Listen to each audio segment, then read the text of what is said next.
Kan hal kadu mi cho Adam sual nak ni hin minung chung longa mo thi nak hi achua pi kun asilawa saram le sermi thil vial te chung ate thi nak le chesar nak atlung ve mo minung chung longa mo atlun timi te kha ban hal chi kan bandu Bible la pe fiat te sim go pathian ni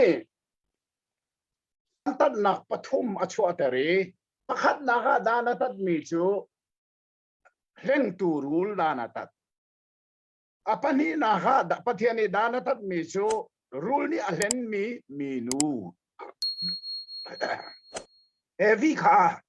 dana tat apathum na ga pathian ni dana tat mi chu hen ruanga silawin annu nol angai I pathian nol abuar ruanga sola atumi Adam kha pathian ni dan arak tat liawa zebiada pathian ni achim tiasun nanupi nol khanangai ei la tia nol kan pek bi kha thei khanai nang ma ruanga lei hi che ase wrong mera mai bola bazo heka lady mi at wrong man cheseras choranga pathian ni Adam chet aser mia hin minung kan tak salong selo hi volein ser mi kil vil te zong chesat na atel cho sa asan Adam swal na ruanga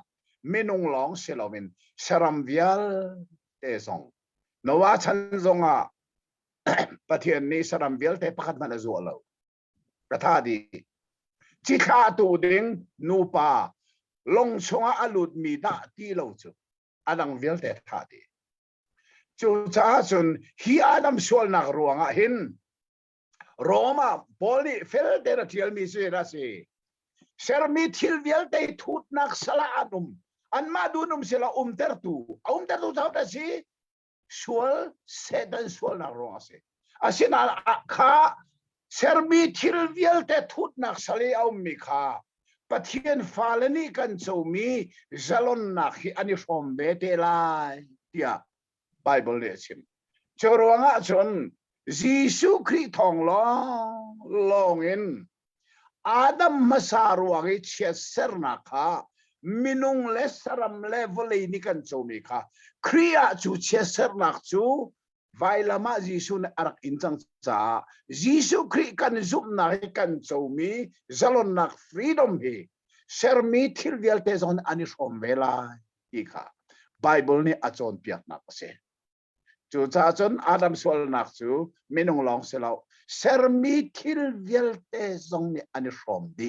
timi Bible chon piak nak zeitek mana kan el kholomi se chu Adam sual nak cho ze ruanga da kan ma ni hin aswal nak cho pek kan her cham kan her nak ase pek timi chu se Bible ne swal man cha thi nak se de pek khem thi ma ha thi chu kan du on du lo zong kan thi lai asena kha thi nak timi kha hi mu khom mi tong khom mi tak sa thi nak long se lo hi na hin athi kholo mi pathian sin kan mu mi nun nak tharau kha zung zalin athi lo ding anong mi pathian sin kan mu mi tharau kha zung zale amit lo mi hel me ya akal ding se pathian he iten ding se chu za thi that ti mi chu asul lam iten separate chu za ti mi ki an kharau he la akal no abathi lai ti nak se lo zung zale anung ve ko la hel kal mi zong asinan se Bible is kended ti when it ti na ti he itong khoti lo ding I zung zali eternal death just great ase chorwa chon kha krim aher mi zung zal na kha kan mani pelowin Jisu ma solman thi na akan pek nak Jisu na mana pek ka kan pek ding kha Jisu ne kan pek kha Christian kan zoom na arampi a foundation tak se Jisu ne Adam ruang visual kan sina kan thi ding mi aman kan pek ding mi kri na kan pek leba kan champiak ba chú sẽ cần zuma chun zung zal helmet thi na kan luat chú để dân cần tác xa dòng hi nini khata athau than te lại thi mana kri ruanga apan in kan luat zung zal helmet thi nak long selovin tác xa thi nak zong ton mana kan thau than lại cho na tu gì su ra se lo ka tác xa hi athi rim lại lo atu bakan gì su ra se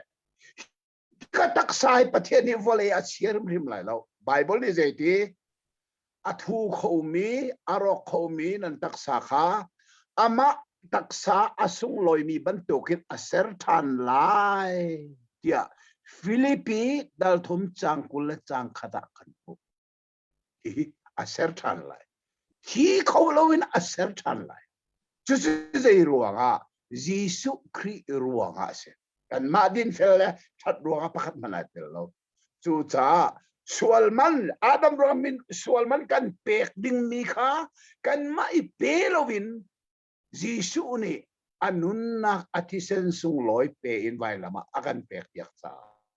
kan ni tu kan luat chu Bible chon piak aram pi tak tak chu se